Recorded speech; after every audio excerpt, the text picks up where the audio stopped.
물리? 내가 뭐 봐봐 얘기만 하면 다 그런 줄 알아. 우리는 테슬라를 자동차 회사로 보고 있습니다. 하지만 과연 그게 전부일까요? 저는 그렇게 생각하는 순간 이미 절반은 틀린 거라고 봅니다. 테슬라는 자동차를 파는 회사가 아닙니다. 시장 지향 관점에서 보면 테슬라는 전기차를 판매하는 기업이 아니고 이동을 만들고 에너지를 연결하고 AI 경험을 제공하는 데이터 기업입니다.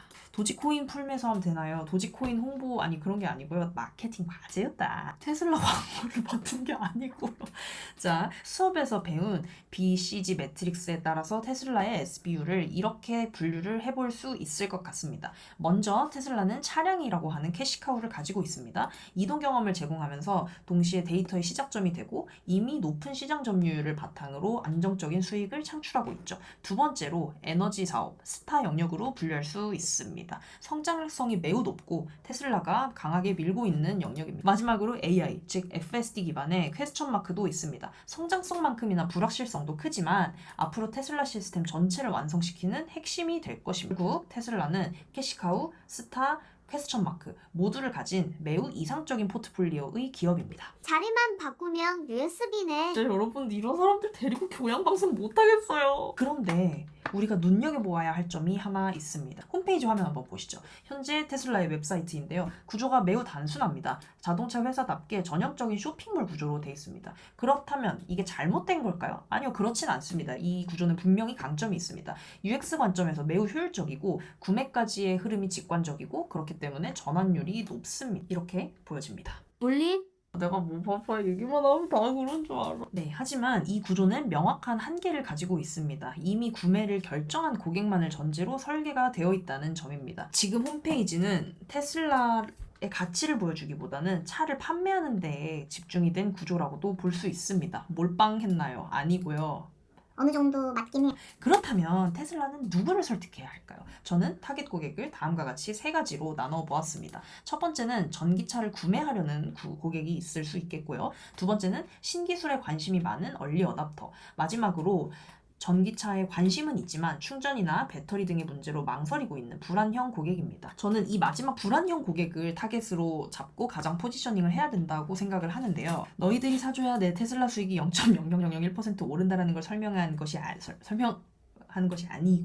저는 과즙 여러분들과 공유하는 굉장히 순수한 취지라는 점. 그래도 테슬라를 많이 사주시면 좋긴.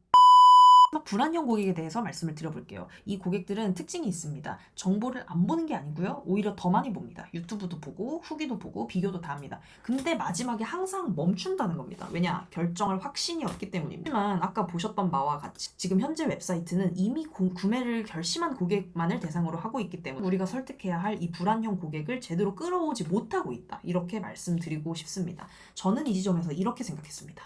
테슬라는 미래를 만들고 있지만 홈페이지는 현재만 팔고 있다. 저는 다음과 같은 세 가지 방향으로 웹사이트의 전략적 재배치를 제안하고 싶습니다. 첫 번째, 기존의 차량 모델을 제시하던 차량 중심의 홈 화면을 차 에너지 데이터가 연결된 구조를 보여주는 것으로 재구성을 해보고 싶습니다. 이를 통해 고객이 처음에 들어왔을 때 이 기업이 단순히 차를 파는 곳이 아니라 하나의 시스템을 만드는 기업이다라는 것을 직관적으로 이해할 수 있도록 돕고 싶습니다. 오른쪽의 사진은 제가 AI를 통해서 만든 사진입니다. 두 번째로는 기존의 차량의 색상과 옵션을 선택하는 방식에서 벗어나 사용자 경험 중심으로 구조를 바꿔보고 싶습니다. 앞으로는 출퇴근 중심인지 장거리 이용인지 등을 먼저 선택하고 그에 맞는 테슬라를 시스템이 추천해주는 방식을 도입해보고 싶습니다. 이렇게 되면 고객은 단순히 옵션을 고르는 것이 아니라 자신의 생활에 맞는 테슬라를 선택하게 됩니다. 즉 구매가 아니라 경험에 참여하게 되는 구조입니다. 네, 마지막으로 제가 아까 말씀드린 불안형 고객에 대한 얘기를 안 할 수 없겠죠.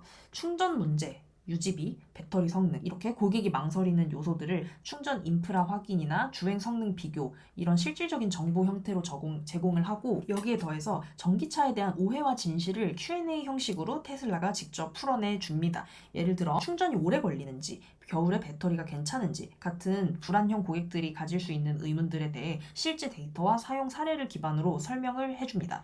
이렇게 되면 고객은 단순히 정보를 보는 게 아니라 스스로 확인하고 확신을 가질 수 있게 됩니다. 그렇게 되는 과정에 테슬라가 서서 도움을 드리고 싶습니다. 결국 불안을 줄이는 것을 넘어서 불안을 해결하는 구조라고 볼 수 있습니다. 이렇게 재배치가 이루어지면 다음과 같은 세 가지 변화가 발생합니다. 첫 번째, 고객은 테슬라를 자동차가 아닌 시스템으로 인식합니다. 두 두 번째, 고객은 옵션이 아니라 경험을 선택할 수 있습니다. 세 번째, 구매 장벽을 제거해서 망설이던 고객이 실제 구매로 이어지게 됩니다. 결국 고객은 차를 사는 것이 아니라 테슬라와 함께하는 삶을 살게 되는 것입니다. 이건 단순한 UI 개선이 아닙니다. 고객에게 테슬라의 포트폴리오를 제대로 전달하는 일입니다. 테슬라의 가치를 제대로 이해하도록 하는 것, 그리고 그 변화는 웹사이트에서부터 시작될 수 있다고 생각합니다. 이상입니다. 애플 생태계처럼 끌고 온다 이런 건가? 아, 나는 진짜 애플 진짜 좋아. 아니, 뭔 소리야? 애플이 그니까 마케팅이나 말이 훨씬 더 많다고 생각하는데 내가 테슬라에 주주니까 그냥 테슬라 했어요. 뭐 어떡하라고.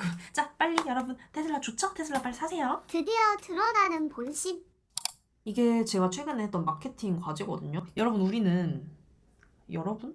이렇게 완벽주의가 있으면 앞으로 나아갈 수가 없습니다. 이미 벌써 5문장을 말하고도 남았을 시간이지만 여러분이 맞는지 이런 사소한 것을 따지다가 결국 진도를 하나도 못 나왔습니다. 우리 인생과도 같습니다. 안 돼도 그냥 앞으로 가는 것이 더 중요하고 이런 거지 같은 완벽주의에서 벗어나